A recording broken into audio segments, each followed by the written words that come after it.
तो आज हम बाल साहित्य की विधाओं पर बात करेंगे।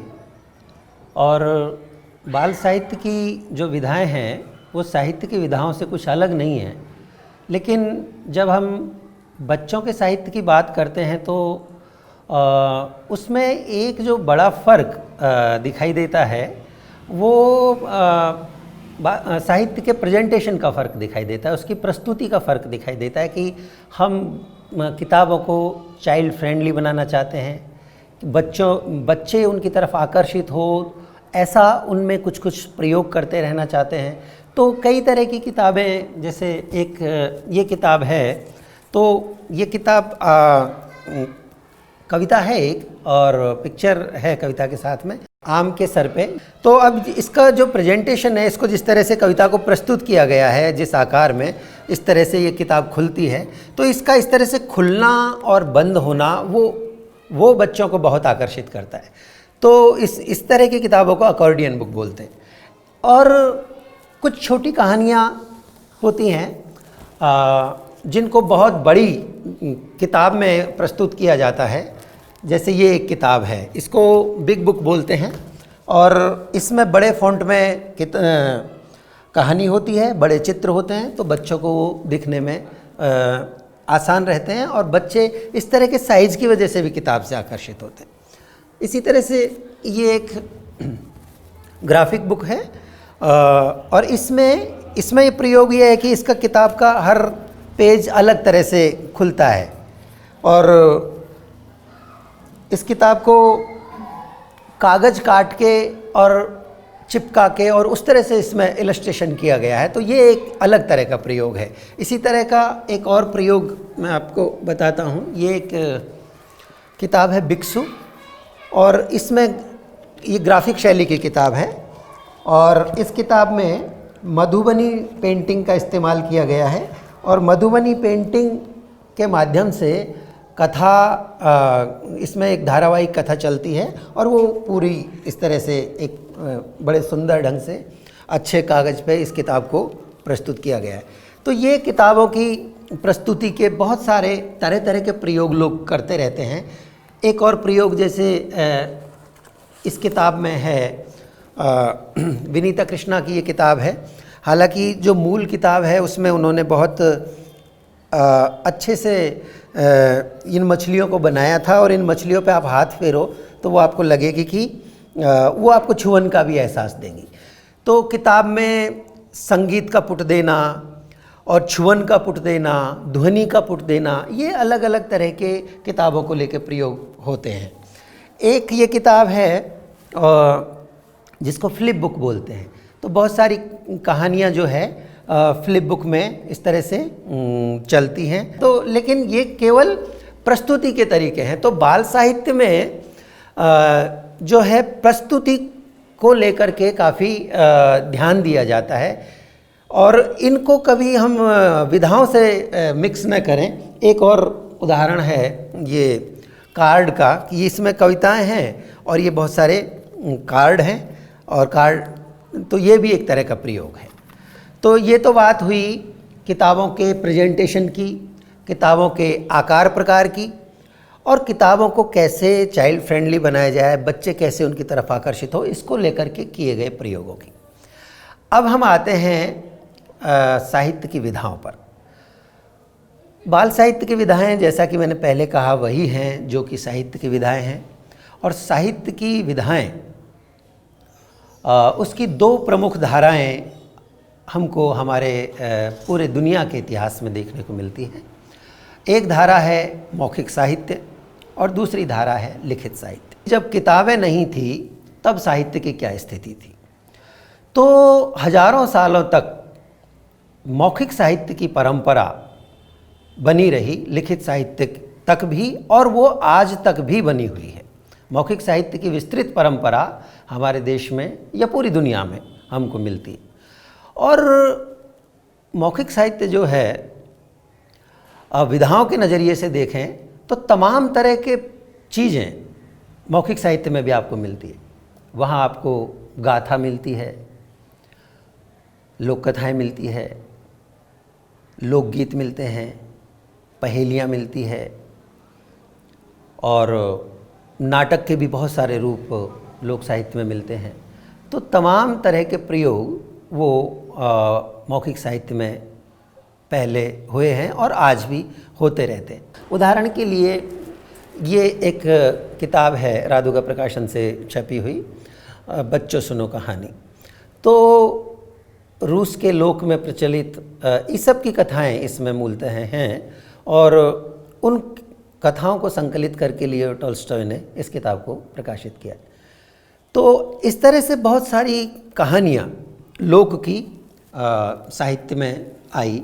ये एक और किताब है जैसे मरता क्या न करता, ये भी केरल की एक लोक कथा है। और एकलव्य ने लोक कथाओं को लेके कई सारे काम किए हैं।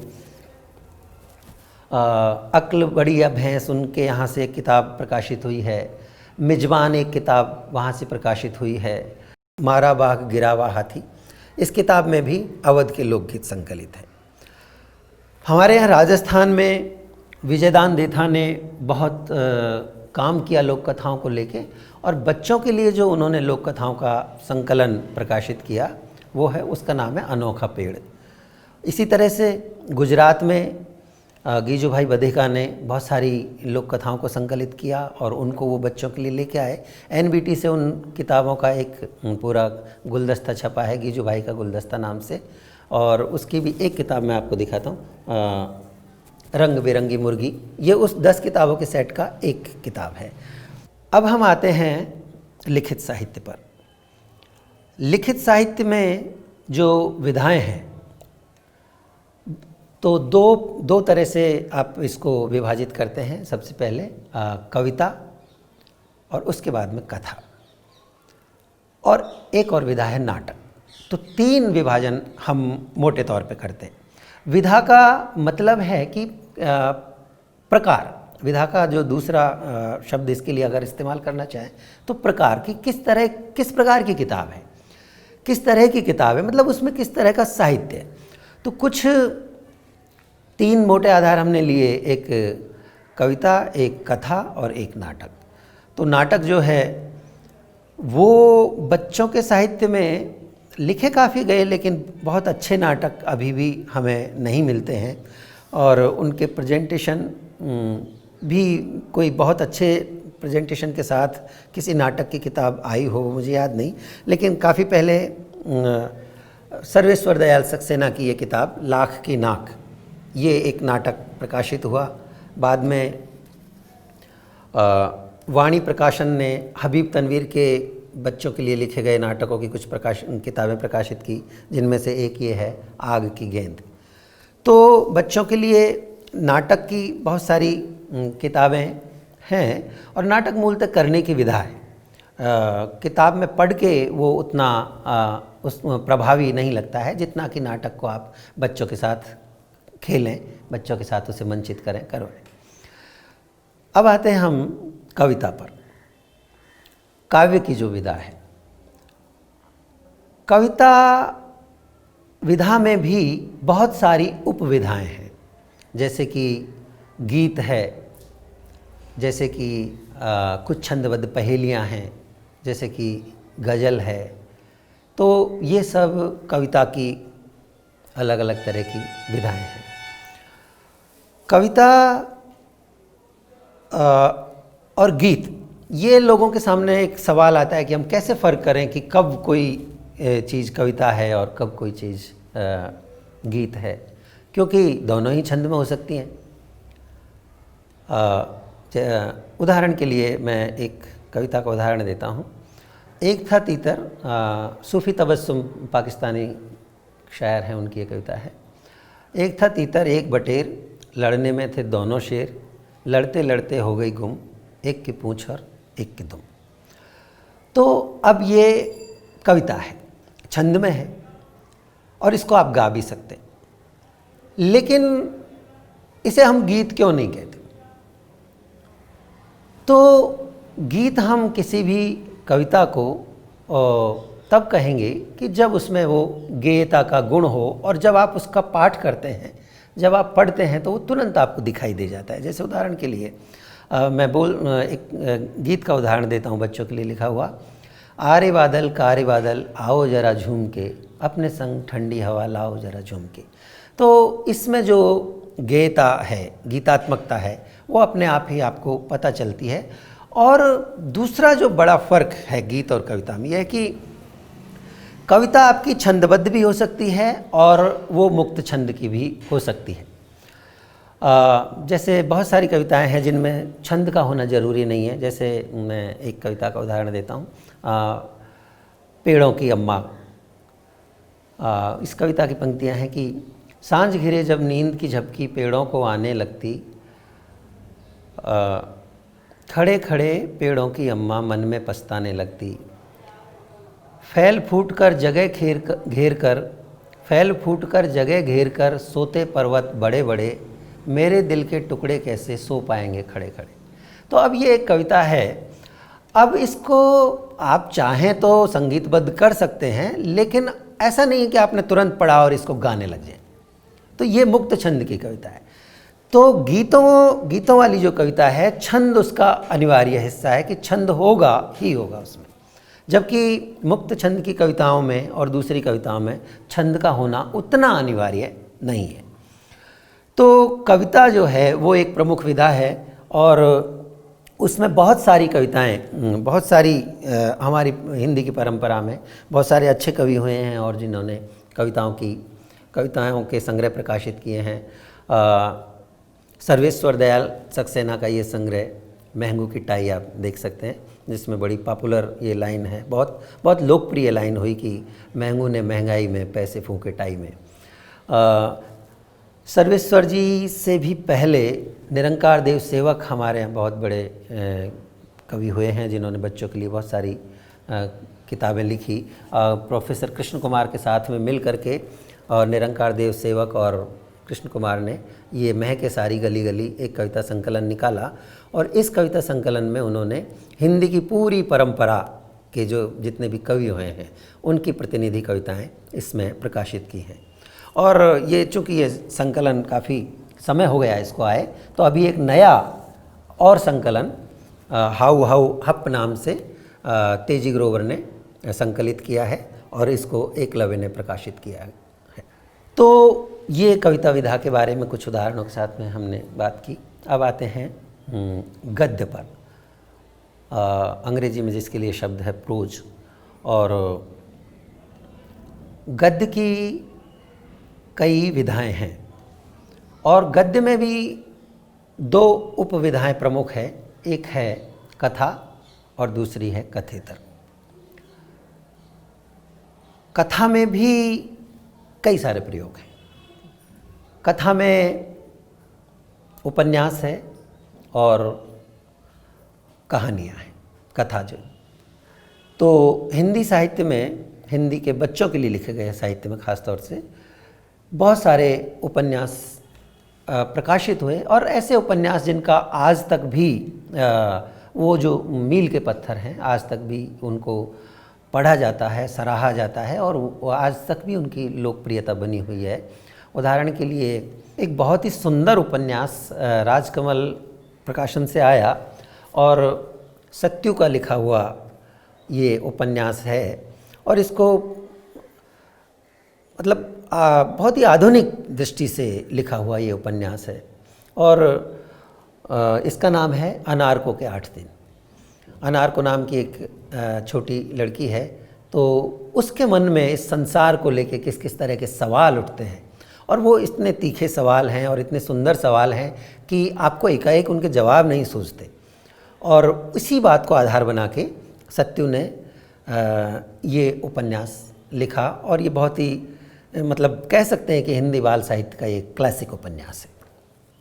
हाल ही में एक उपन्यास एक तारा प्रकाशन के जुगनू प्रकाशन से ये प्रियमवद का एक उपन्यास प्रकाशित हुआ, नाचघर। ये इससे पहले चकमक पत्रिका में धारावाहिक छपा था और उसके बाद में ये पुस्तक रूप में आया और बहुत ही सुंदर ढंग से प्रियमवद ने इस उपन्यास को लिखा है।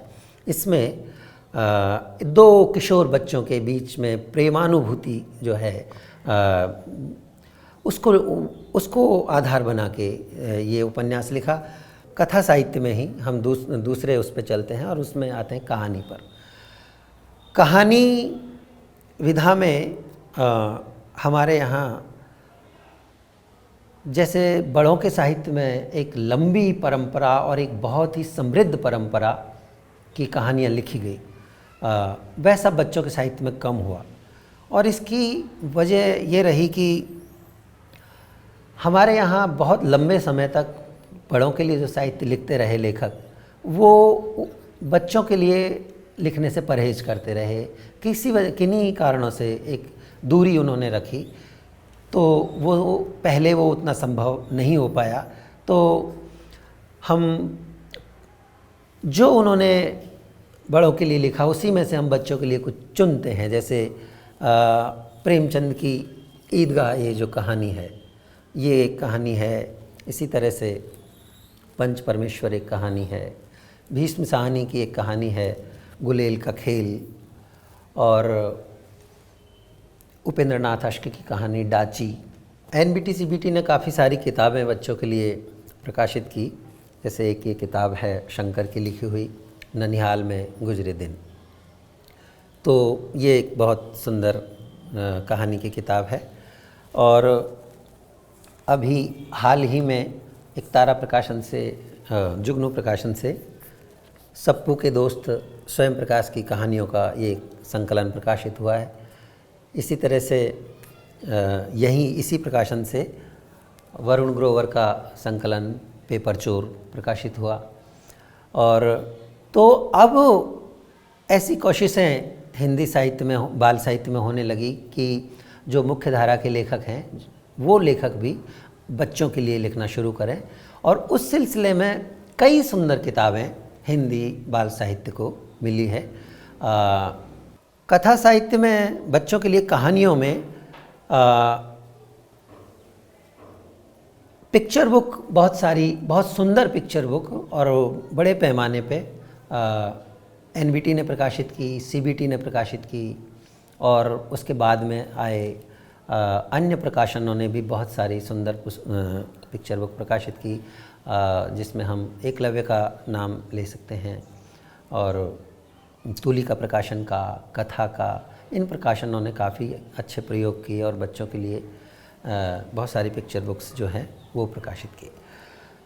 कई बार ये होता है कि कब किसी किताब को, जैसे ये किताब है या जैसे ये कहानियों का ये संकलन है, तो कब किसी किताब को पिक्चर बुक कहें और कब किसी किताब को स्टोरी बुक कहें। जब अमूमन जैसे ये किताब है जिसमें कि चित्र बहुत ही कम है और टेक्स्ट इसमें बहुत ज़्यादा है, तो इसको हम स्टोरी बुक के तहत इनको ऐसी किताबों को रख सकते हैं। और पिक्चर बुक जो है उसमें टेक्स्ट और पिक्चर वो दोनों समान रूप से किसी चीज़ को, कंटेंट को आगे लेकर के जाते हैं। और पिक्चर बुक में कहानियाँ ही होना ज़रूरी नहीं है। कहानियों की बहुत सुंदर पिक्चर बुक हमें देखने को मिलती है, लेकिन बहुत सारा जो नॉन फिक्शन है, जो कथेतर साहित्य है, वो भी हमको पिक्चर बुक्स में देखने को मिलता है। एक तीसरी जो विधाओं में एक बड़ा वर्गीकरण करते हैं, वो वर्गीकरण है कथेतर का। कथेतर का मतलब है जो कथा से इतर है, कथा के अलावा जो है वो कथेतर है। तो और पुस्तकालय में कथेतर का भी उतना ही महत्व है जितना कि कविता का, जितना कि कहानी का। कथेतर की जब हम बात करते हैं तो बहुत सारी किताबें आपको उसमें मिलती हैं। मैं एक उदाहरण लेता हूं, जैसे कि एक तारा बोले, फिर से प्रियंवद की ये किताब है। और इस किताब में उन्होंने ये इतिहास पर आधारित किताब है और इतिहास में, पूरी दुनिया के इतिहास में जो 10, उनकी नज़र में जो 10 प्रमुख यात्री हुए, उन यात्रियों के जीवन वृत्तांत और उनके काम इसमें लिखे हुए हैं। तो एक तो जब टेक्स्ट बुक के जरिए इतिहास पढ़ना और एक इस तरह से जब इतिहास आपके सामने आता है उसको पढ़ना, वो आपको एक, बच्चों को वो एक अलग तरह का रचना पढ़ने का एक अलग तरह का वो सुख देता है, जिसमें आपने बहुत सुंदर तरह के मतलब संदर्भ सामग्रियाँ भी उसमें जुटाई हुई हैं, जिसमें किताबें हैं और दूसरे तरह के फ़ोटोग्राफ हैं। तो ये एक उदाहरण है। इसी तरह से ये तो एक बड़े लेखक द्वारा लिखी गई किताब है। इसी तरह से बच्चों ने भी एक गांव के इतिहास को लेके एक किताब बनाई और रूखी सुखी इस किताब का नाम है कि किसी गांव में, किसी इलाके में कभी बहुत अकाल पड़ा और उस अकाल के दौरान लोगों ने कैसे अपने आप को जिंदा रखा। तो लोगों के द्वारा अपने आप को जिंदा रखने की कहानियाँ इस कथेतर किताब रूखी सुखी में आपको मिलती है। तो कथेतर में भी बहुत सारे प्रयोग हुए हैं। तो साहित्य की बहुत सारी विधाएं हैं कथेतर में आती हैं, जैसे आत्मकथा है, जीवनी है, संस्मरण है, रिपोर्टाज है, रेखा चित्र है, यात्रा वृत्तांत है, डायरी है, पत्र है।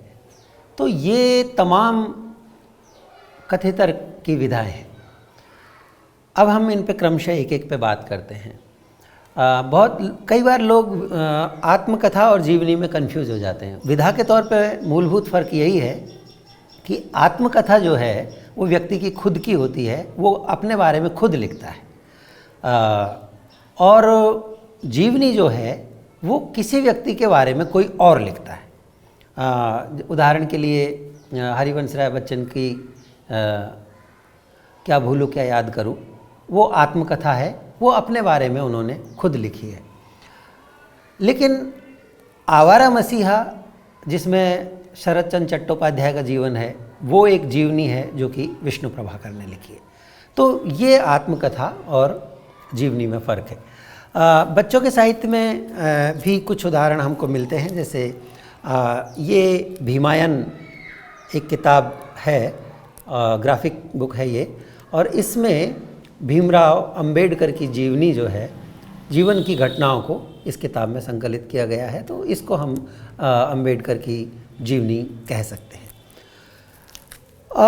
एक और विधा होती है साहित्य में संस्मरण। संस्मरण में जो है वो कोई एक स्मृति होती है, किसी व्यक्ति से जुड़ी कोई एक स्मृति है और उसको आपने कहानी की तरह से लिखा है, तो उस विधा को हम संस्मरण कहेंगे। जीवनी जो है वो पूरा जीवन क्रम उसमें आता है। आत्मकथा में भी व्यक्ति का पूरा जीवन क्रम आता है, लेकिन संस्मरण में उसके जीवन का कोई एक घटना, कोई एक समय, वो उसको आधार बना के संस्मरण लिखा जाता है। तो अब ये सारी विधाएं ऐसी भी हैं कि आपको पढ़ने में बिल्कुल कहानी का मज़ा देती है, कहानी की तरह लगती है, लेकिन हम इनको कथा नहीं कहते, कहानी नहीं कहते, हम इनको कथेतर कहते हैं। तो सवाल मन में आ सकता है कि इनको हम कथेतर क्यों कह रहे हैं, क्या फ़र्क है, क्योंकि ये भी कहानी जैसा ही लग रहा है। तो वो फ़र्क जो है वो यही है कि कथेतर में चाहे वो कहानी हो, सत्यों और तथ्यों पर वो आधारित होता है। उसमें मतलब वो कल्पना नहीं है, भले ही वो किसी के वो कल्पना नहीं है। जैसे कहानी के जो पात्र हैं वो काल्पनिक है, वो गल्प है, उसकी लेखक ने कल्पना की है। जैसे ईदगाह का उदाहरण हम लेते हैं, तो हामिद नाम का जो पात्र है या अमीना नाम की जो दादी, ये जीवन में इस तरह के उदाहरण आपको मिल सकते हैं। लेकिन इस कहानी में प्रेमचंद ने उन दो पात्रों की कल्पना करके और कहानी लिखी। लेकिन संस्मरण और आत्मकथा, जीवनी, उनके जो पात्र हैं उनका जीवन में कहीं ना कहीं कोई आधार होता है। जैसे कि एक बड़ी अच्छी किताब महाश्वेता देवी की है, क्यों क्यों लड़की। वो भी आदिवासियों के बीच में महाश्वेता देवी जब रहीं और वहाँ किसी एक लड़की को देख करके उन्होंने वो किताब लिखी, क्यों क्यों लड़की। तो कथेतर में एक चीज़ ये कि वो कथा जैसा होते हुए भी हम उसको कथेतर इसलिए कहते हैं कि उसमें जीवन में उसका आधार है, जीवन की कोई सच्चाई है, जीवन के तथ्य उसमें शामिल हैं। जैसे पत्र एक कथेतर विधा है, और पत्रों में नेहरू ने जो इंदिरा को पत्र लिखे, इंदिरा के बचपन के समय में, पुत्री के नाम पिता के पत्र, तो वो बहुत फेमस किताब है। इसी तरह से अब्राहम लिंकन ने एक पत्र लिखा, अध्यापक के नाम पत्र, वो पत्र बहुत लोकप्रिय है। तो ऐसे पत्र जो साहित्य की तरह लंबे समय तक जीवित रह पाएँ और जिनमें साहित्यिकता का इतना गुण बचा हो कि वो अमर रचनाएं बन जाएं, तो वो पत्र की एक पूरी विधा है। इसी तरह से रिपोर्टाज एक विधा है। हमारे यहाँ फणीश्वर नाथ रेणु ने बिहार में जो हर साल बाढ़ आती है उसको लेके बड़े सुंदर रिपोर्टाज लिखे हैं। रेणु वहीं के थे, वहाँ वो बाढ़ को देखते थे, तो क्या घटित हो रहा है उसको वो लिखते थे। ऋणजल धनजल नाम की एक किताब है, उसमें उनके वो सारे रिपोर्टाज संकलित हैं। तो रिपोर्टाज साहित्य की एक विधा है। तो कथेतर में कुछ किताबें वो जो कथा जैसा आस्वाद देती हैं और साहित्य की उत्कृष्ट रचनाएं, और दूसरा हमने उदाहरण थोड़ी देर पहले लिया था कि कुछ किताबें जो ज्ञान के दूसरे अनुशासन हैं, जैसे दर्शन है, जैसे इतिहास है, जैसे विज्ञान है, जैसे गणित है। तो इन तमाम विषयों पर किसी शिक्षाक्रम के तहत नहीं, किसी पाठ्यक्रम के तहत नहीं, उन विषयों पे कैसे रोचक ढंग से बच्चों के लिए कुछ एक क्रिएटिव किताब लिखी जा सकती है। एक और जैसे उदाहरण के तौर पे मैं एक किताब आपसे साझा करता हूँ। किताब का नाम है दो बहनों की मसाई मारा यात्रा। तो अफ्रीका में मसाई मारा जो जंगल है, वहाँ पर बीना काक और जो है कमला भसीन, तो दोनों बहनें हैं। ये दोनों बहनें उन जंगलों में जाके रहीं और उन जंगलों में जाकर के रोज़ाना का जो उन्होंने वहाँ देखा, जानवरों को देखा, पक्षियों को देखा और वहाँ की वनस्पतियों को देखा, और उस पूरे सौंदर्य को इस किताब में उन्होंने दर्ज किया। तो एक तरह से आपको मसाई मारा जंगल की केवल सूचनाएं नहीं देती कि आपको जिनको पढ़ के मजा न आए, वो वहाँ का ऐसी का कहानी में बुन के आपको इस तरह से कहती हैं कि आपको लगता है कि आप खुद मसाई मारा जंगल में कुछ दिन बिता रहे हैं। तो इस तरह की किताब भले ही वो किसी एक जानकारी को आपको दे रही है, लेकिन जानकारी को बहुत ही रोचक तरीके से दे रही है। कुछ किताबें होती हैं कि जो केवल जानकारी ही देने के लिए है, कि आप उस किताब के जरिए आप किसी विषय की अवधारणा को और बेहतर ढंग से और व्यापक ढंग से समझ पाएँ। जैसे कि मानव शरीर की तस्वीर, एक एकलव्य से प्रकाशित ये किताब है। तो सूचना ही है, लेकिन वो काफ़ी अच्छे बेहतरीन ढंग से इस किताब में आपको पढ़ने को मिलती है। कथेतर में एक और कैटेगरी है और एक और वर्गीकरण है, और वो है एक्टिविटी बुक्स का, कि बहुत सारी किताबें जिनके ज़रिए बताया जाता है कि आप बच्चों के साथ किस किस तरह की एक्टिविटीज़ कर सकते हैं, या जिनके ज़रिए कुछ अवधारणाएं समझाई जाती हैं। जैसे बहुत छोटे बच्चों के लिए 3 से 6 साल तक के बच्चों के लिए गोल और गोल का आधा, ये कॉन्सेप्ट समझाना है, ये अवधारणा समझानी है।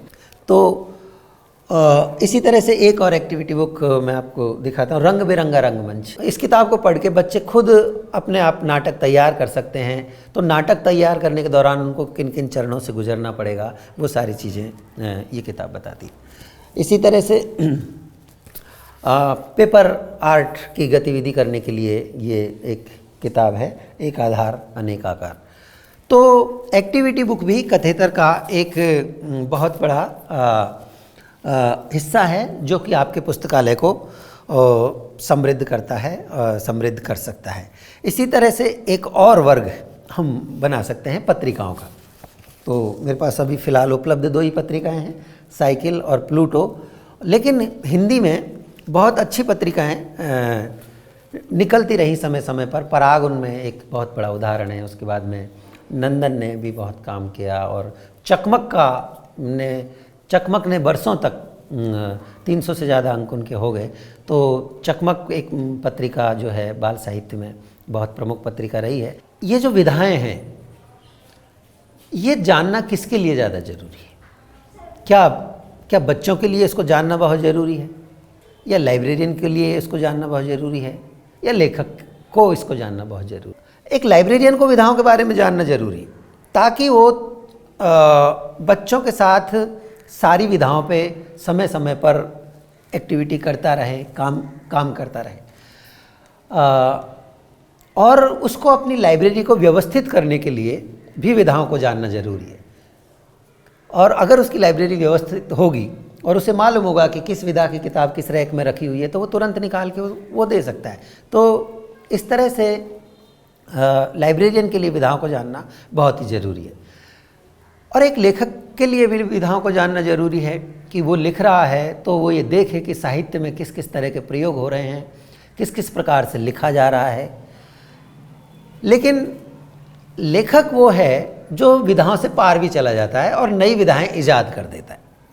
तो लेकिन वो तभी कर पाता है जब पहले से क्या है उसको वो समझ पाए। तो लेखक के लिए भी विधाओं को जानना जरूरी है। लेकिन बच्चों को कि वो विधाओं को जाने ही जाने कि ये कौन सी किताब किस कैटेगरी में आएगी, इसका वो उसको अच्छे से मालूम हो ही हो, इस पर मुझे लगता है कि जोर देने की बहुत ज़रूरत नहीं है। क्योंकि जब आप सब तरह की विधाओं की किताबों का बच्चों के बीच में इस्तेमाल करेंगे और जब उनसे इस्तेमाल करते समय बता भी देंगे कि जैसे कि आज हम अनार को उपन्यास के एक पहले इसके पाठ का पहले दिन का हम इसमें आज पढ़ेंगे, तो बच्चों को पता चल जाएगा। या कि आज मैं आपको कविता कार्ड से ये कविता सुना रहा हूँ, या आज हम इस लाख की नाटक करेंगे। तो जब आप इस्तेमाल करेंगे तो धीरे धीरे उनकी एक समझ अपने आप ही विकसित होती चली जाएगी। दूसरी एक अंतिम बात मैं इसमें ये कहना चाहता हूँ कि विधाएं जो है वो कोई स्थिर चीज़ नहीं है और वो कोई बहुत स्पष्ट चीज़ नहीं है। इसलिए कई बार आपको बहुत दिक्कत होती है विधाओं को की पहचान करने में। जैसे उदाहरण के लिए एक किताब है मुकुंद और रियाज। इस किताब को आप जब पढ़ते हैं तो बिल्कुल आपको एक कहानी, ऐसा लगता है कि आप एक कहानी पढ़ रहे हैं और ये कहानी ही है। लेकिन इसकी अंतिम लाइन से हमको सूचना मिलती है कि ये नीना सबनानी के पिता के जीवन की एक सच्ची घटना है और उस घटना को आधार बना के उन्होंने ये कहानी लिखी है।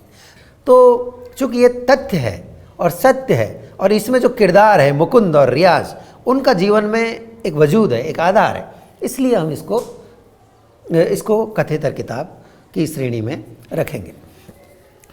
तो विधाएं इस तरह से आवाजाही आप परस्पर करती हैं। कोई किताब आपको गद्य है, वो कहानी की तरह लिखी हुई है, लेकिन इतने सुंदर और इतने प्रांजल गद्य में वो लिखी हुई है कि आपको उसको पढ़ते हुए कविता जैसा आनंद आता है। कई कविताएं ऐसी होती है कि उसमें एक कथा बुनी हुई होती है। सबसे बड़ा उदाहरण तो महाभारत ही है, काव्य की तरह लिखा गया है लेकिन उसमें कितनी सारी कहानियाँ हैं। रामायण है, वो दूसरे तरह के उदाहरण है। तो बच्चों के साहित्य में भी इस तरह के बहुत सारे उदाहरण मिल सकते हैं।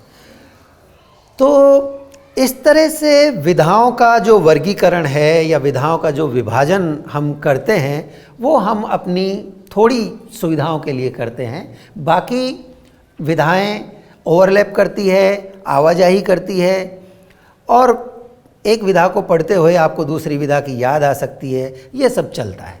तो विधाओं का ये जो हम वर्गीकरण करते हैं, विभाजन करते हैं, जिसमें तमाम तरह की विधाओं के बारे में हमने चर्चा की, वो सारी विधाएं जो है वो मूल तो एक ही विधा है, साहित्य है। ये विभाजन हम अपनी सुविधा के लिए करते हैं।